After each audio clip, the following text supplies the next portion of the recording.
Hi there, this is Live Prepper here, and what I'm talking about is called the armageddon virus. Now it says why experts fear a disease that may leap from animals to humans could devastate mankind in the next 5 years. Now, this was published in October of 2012. This is 2015, so it's been 3 years, so the next couple of years. So it says the symptoms will suddenly appear with a headache, high fever, joint pain, stomach pain, and vomiting.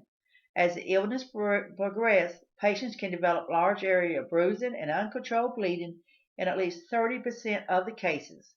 Now, uh, and it proved in a month within a 38-year-old man, garage owner said from Glasgow, who had been his brother's wedding in Afghanistan and became the UK first confirmed victim of the tick-borne virus infection when he died at the high security infection disease unit at London Royal Free Hospital.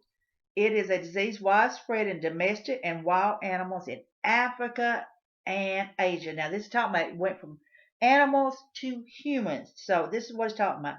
That was the first case there. Now, then it says an unnamed man's death was not only the time recently a foreign virus had struck in this country for the first time.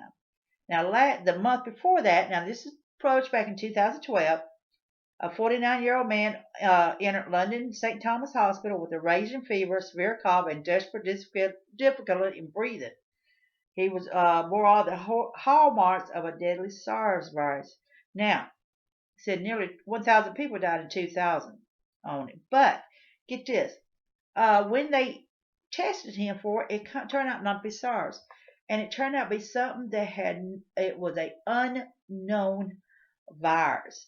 They used the latest technique, a skin scanning technique. Scientists in the Health Protection Agency did. They took tissue samples and everything, and hooked up a life support machine. The results was the virus from the same family as SARS, but it made up a completely new and had not been from humans but from animals. Its closest known relative had been in certain type of bats. Now, it says also investigators have discovered, searched globally, that a virus lurking in samples taken from a 60-year-old man who died in Saudi Arabia in July. So the thing is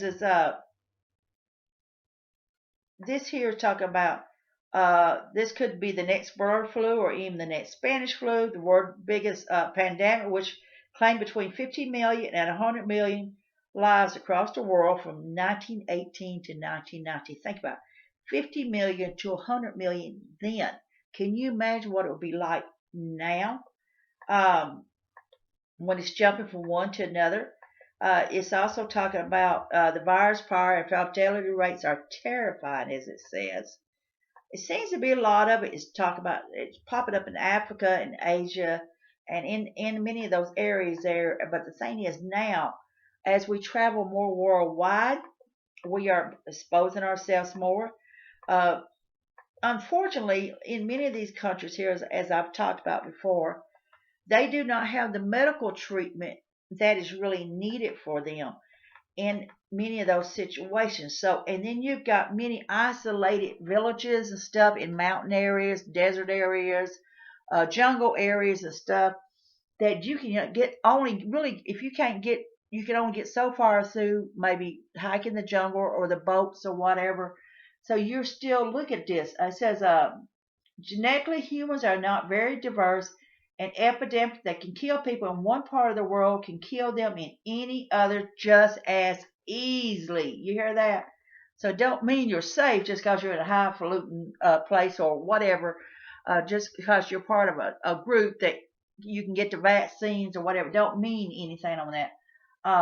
It says on top of this, our risk of catching such deadly contagions from wild animals is growing massively, thanks to humankind's relentless encroachment into the world's jungles and rainforests, where we increasingly come into contact for the first time with unknown virus killers that have been evolving and incurable in wild creatures for millennium. As we keep going into areas and exploring areas and studying areas and being into areas we don't need to be in, as companies, corporations wants to go into these areas and drill for oil or drill for this or look for that or this and that, as we're building homes in areas that we really don't need to be building homes in, where you have massive landslides and floods and all this other stuff.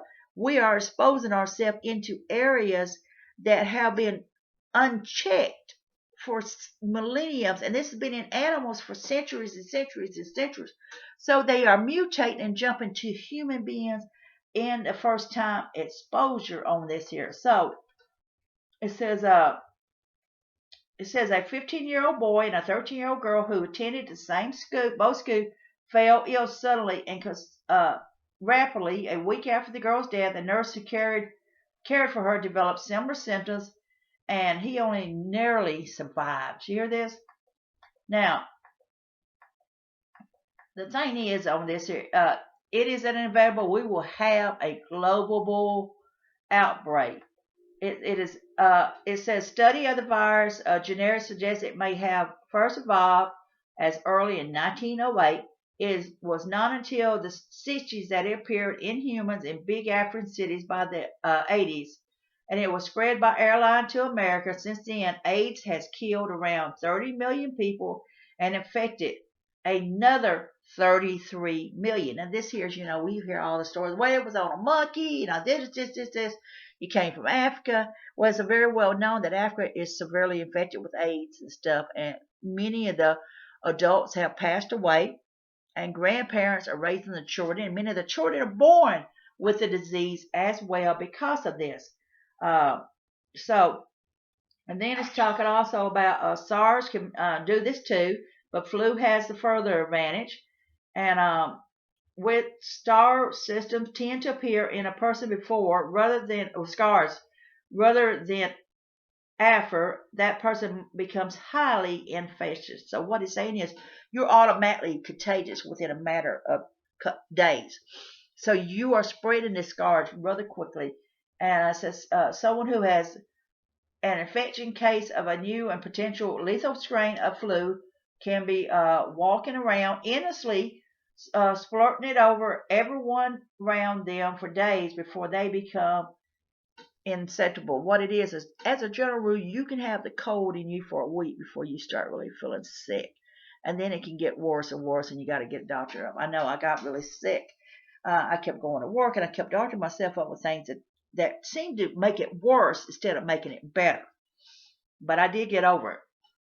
Now it's talking about the professors in Oxford's warning is as stark as it is certain.